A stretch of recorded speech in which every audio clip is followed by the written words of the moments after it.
Hi guys, Asmo here and welcome to my 315 Expedition League Mechanic Guide. Everything you need to know to get started with it. We're going to talk about engaging with the League mechanics in the zones and in the maps. Then I'm going to talk about the Expedition Locker and the different currencies you can get. And then we're going to talk about each of the different Expedition NPCs, how to deal with them, how to gamble with them, and what are the best choices that you can make there. And also about the logbooks, which look like they're going to be a great and really profitable way to run content in this league. So let's get started with what you're gonna do in maps and in the zones where you encounter this.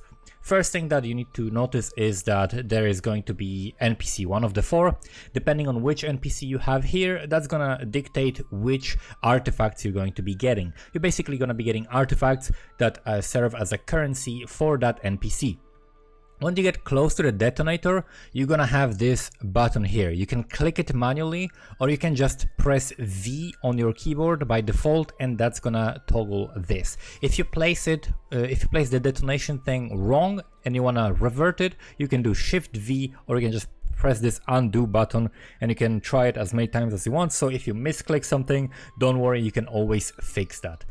There are three types of items here, three types of things that you want to worry about. One is the monsters, the very basic one. The heads on the spike, the skulls on the spike are basically monsters. The bigger it is, it's gonna be probably like a big rare monster or something. So this is where you can find the monsters. Then you have the chests, which, as you can see, the white thing are the smallest, yellow are the bigger ones, and then we've got the big red one here that is like the biggest. And then we've got the remnants. Remnants are important, and I think they're like the most important thing to consider, and you kind of want to base your expedition strategy based on the remnants. So what I do, if I want to do the league mechanic properly, I just look at all of the remnants and see, okay, where is the one that is the strongest one, right? So I'm looking at this and it's like quantity of artifacts dropped by monsters, quantity of artifacts dropped in chests, then we've got quantity of items found in chests, and stuff like that. So you want to stack them together. So if, for example, you want to stack stuff in chests, look for the ones that affect the chests and then start with those, because all of those modifiers, the negative ones, the ones that buff the monsters, and the positive ones that buff your loot, are gonna stack until the next one. So if I pick it here and then I put it here and then I put it there, the monsters are progressively gonna be gaining each of these remnant buffs, and the loot is progressively gonna be gaining each of these modifiers that you're selecting. So you want to start with the best one. You want to start with the strongest one, the one that you're interested the most in. If you're looking for uniques, sometime you might pick like uniques and then rarity and then more uniques and rarity, and you can stack and get uniques. I got shavs that way. I dropped shavs from the league mechanic by doing exactly that, stacking like the rarity and the unique ones. If there are logbook ones, if there's a modifier that increases the chances for dropping logbooks, this is definitely the one that I would start with. This is by far the most important, because logbooks are big money. They have boss fights in them. They're really, really cool. Other than that, you want to try to either focus on the chests or on the monsters usually, or just whatever your build can handle, because in some cases maybe you're not going to be able to deal with the monsters if you unlock too many remnants. So if your build is not so strong, you might want to just skip it and go mostly for the chests and the minions without giving them that many remnants. Just pick the ones that you can handle. And also there are the cases of this yellow text, which makes monsters immune. So this is immune to cold damage, which means I am not going to be touching that. If I put it first, and I cannot even put it first because it's too far from the original detonation, but if I put it first, it would affect every single pack of monsters later. Monsters are immune to fire damage, I don't care about, so I could pick that one. So looking at this, we got artifacts dropped by monsters, we've got chance to drop an essence, we've got monsters drop corrupted items, artifacts dropped by monsters, and quantity found in chests. This is not anything special, so I'm just gonna simply try to grab as much stuff as I can at the same time. So I'll grab like this to grab these two at first, and you can see which one is highlighted green. If something is highlighted green, that means it's in range. So all I need to do is just this, and then everything is in range. The next one that I can place basically has to be in proximity to this last point that I put. So I'm gonna grab this big chest here together with this modifier. I just grab everything. I don't care about like the modifiers because my build is strong enough. So I simply just pick up everything I can here, just as many monsters as I can, and then I'm just gonna grab these 2 chests with a bunch of monsters, as many as I can, and then we basically are going to blow that up and see what happens. So let's fight these guys. We can pre-throw some traps.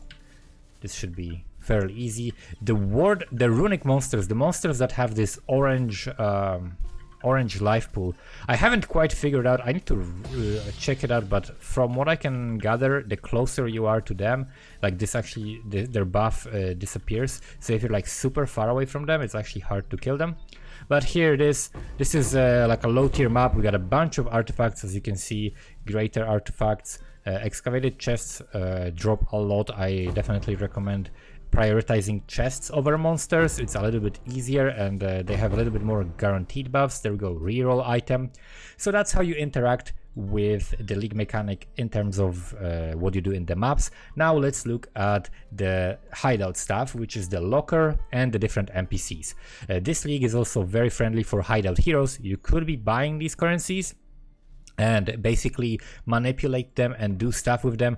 By the way, if you don't have this expedition locker, what you do is go to your decoration, and then you type in here in the filter, you type expedition, and then you're gonna have these guys. Let me type this expedition. You see here the expedition locker. You just put it wherever you want in your hideout, and this is all gonna be here. Then you make sure you tick the expedition locker affinity, make sure it's checked in.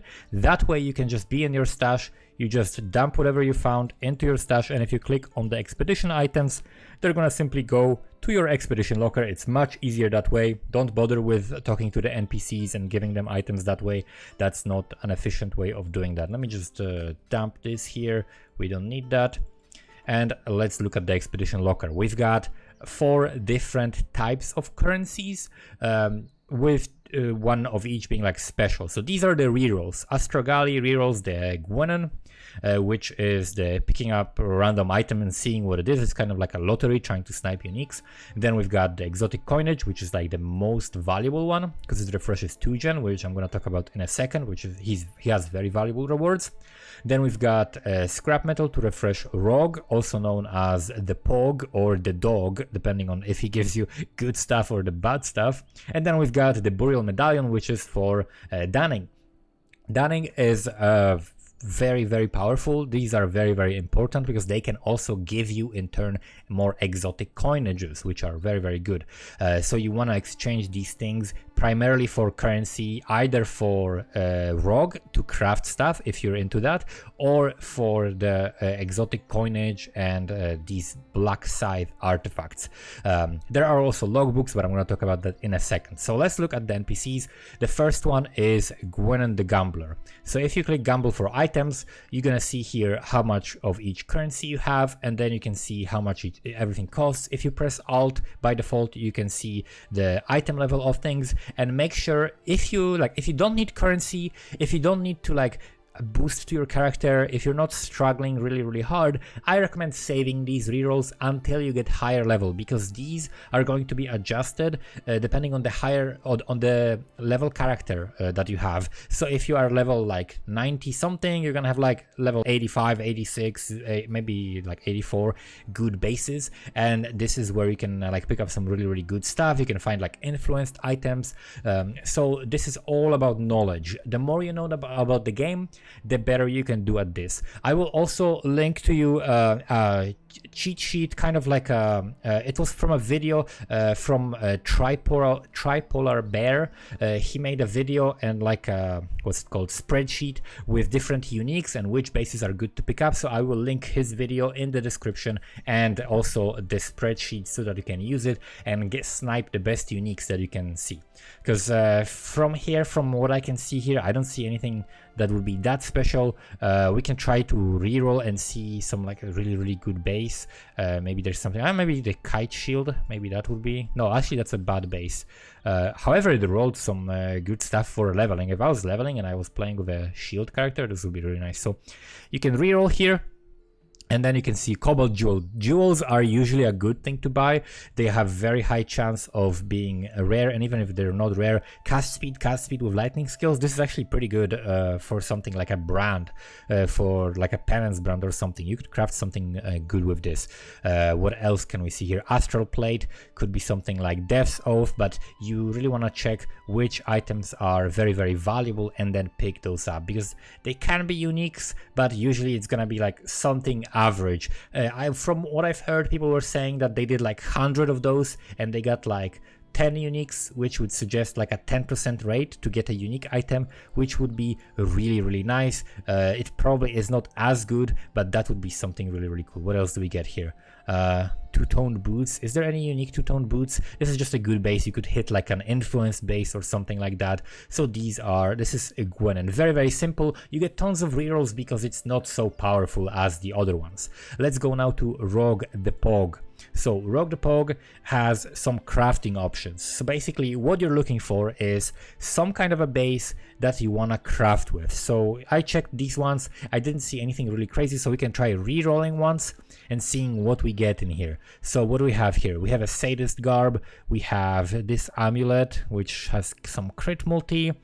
Jewels should be probably really good. So what do we have here? Damage with bleeding, increased lightning damage. Which ones are prefixes, which ones suffixes? If there are like only prefixes, only suffixes, he offers sometimes rerolls to that. This is not anything special really to roll with that. Let's see, what else do we have here? Lightning res, we've got damage over time multiplier, we've got nothing good here actually. Let's roll again. Let's see what else does Rogue the Pog have. I mean, I can try to look at the. No, let's reroll. Let's reroll for something actually better. What do we have here? Strength, global crit multi, all elemental resistances. So this is something that maybe we could consider taking if you really wanted like a starter amulet, and you can like reroll prefixes or something. If we take that and we buy it, upgrade the level of 2 modifiers by 1 tier. That's really, really nice, because that could upgrade, for example, the global crit multi or something like that. So we upgrade that. Didn't do that much. You can add a prefix 3 times, but only keep the best outcome. Would be life, for example, right, that we could hit. We hit energy shield, 30 maximum shield, upgrade the level of a single modifier. So those are the kinds of things you get. You can just keep upgrading and spending the currency, and ideally and you can also skip. You can actually skip one of them, I think. Reroll prefixes 10 times, keeping the best outcome. Okay, let's go. Life, no, we got spell damage, and we've got, oh my god, damage with elemental damage with attacks. This is pretty bad. But as you can see, there are so many options, and you really need some solid knowledge of things that can be crafted that way. People will figure out the best things to craft, and if you see like a really, really good base to craft, definitely go for it. Otherwise, there is not much else to do here, because he's probably not gonna offer you items that are that good by default. But there's something to be done here. Like if you needed something, if you were playing like a hybrid build, you could like try to reroll a couple of modifiers. There are definitely good options. I've seen people link some ridiculous items that they made with this guy, but you really need to like fish for a good base. I think rerolls for this guy are actually very, very valuable, because you can really fish for some bases. You can also add influence. That's another option that he has that you might not realize that he actually has available in here. So definitely keep an eye for that one. Then we've got Tujen the Hogler. You actually haggle for items with him, and he has some pretty good stuff. As you can see, we've got here prime sextants for 90 of the greater ones, which are these. Don't have that many of them, but I could try to get that, and I can haggle it down. So let's say I pick this, and then I try to go. If you go super low, you're gonna piss him off. I haven't figured out what's the best strategy for it yet, but I feel if you go something like this, he's gonna like agree immediately probably. But if you go down to like here, then he might offer you something that's not as good. Let's see if we do. So this is 90. So we are at like 60% here or something. He's happy with that, right? He's happy with that. So that's like a safe bet. Let's actually reroll, because he doesn't have anything that is that good, and I don't care about like trading these garbage ones for like these like so random. Actually, let me grab this. If I go like super low, he's gonna be like, no, new offer, right? If I go super low, it's gonna be like new offer. So it's, and then he's pissed off. Enough of this, I'll keep it, right? So you actually he's actually not gonna give it to you if you're not going to go low enough, and it doesn't really get any lower. So I'd say like 60% is like a safe bet. So actually let's reroll one time. Let's see what we get from this. We've got some nice sextants, we've got a T7 map, we've got some Timeless Templar Splinters, a bunch of good stuff. I like these sextants actually. Let me grab these sextants. We're gonna go like this. He's happy with that. Very nice, very good price for this. So that's what you do with this guy. Oh my god, Scouring Orbs are actually so rare this league. So I would definitely pick Scouring Orbs from that if you can, because definitely missing a lot of them. Okay, new offer. We gotta go like this. Okay, and then Danning.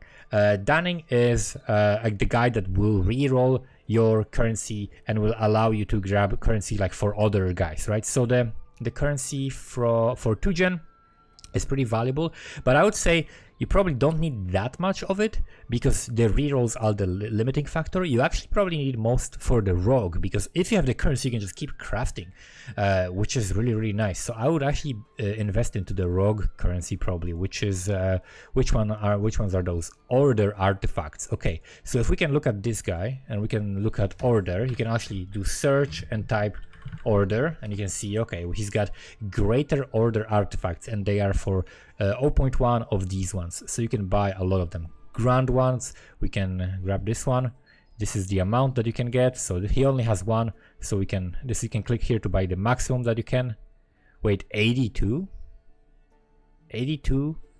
Great Sun artifacts for one. He has, oh, this is unlimited. Wait, let me grab two. If I can grab two. Okay, yeah, you can grab two. Okay, so these are unlimited, but these are also like limited options. Okay, I see. Because the limited deals have better rates. Okay, I see. So you can like exchange in an unlimited way, every single one of them.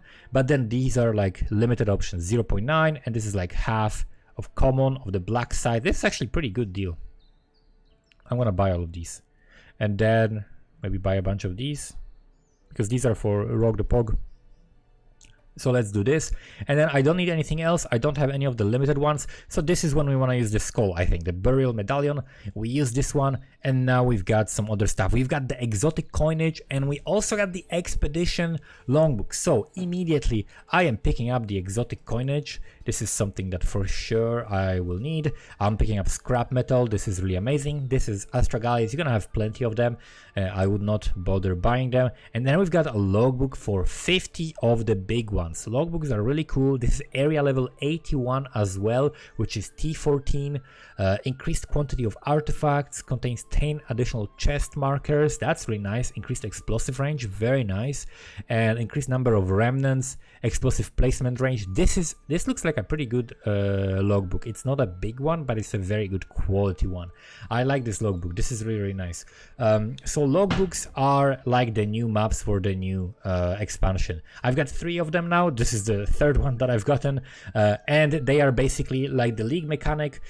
Imagine like the expedition is like blight in your maps, and the logbooks are like blighted maps. Basically you got a whole map of this with tons of like different passages. You can encounter bosses, and some of them will actually say on them that they have bosses in them, which is really nice. I like this change, especially after what happened with the ultimatum. The ultimatum boss was a really cool boss. I think it was a very well designed fight. I really enjoyed it. It was like perfect, like that's how you want to design fights.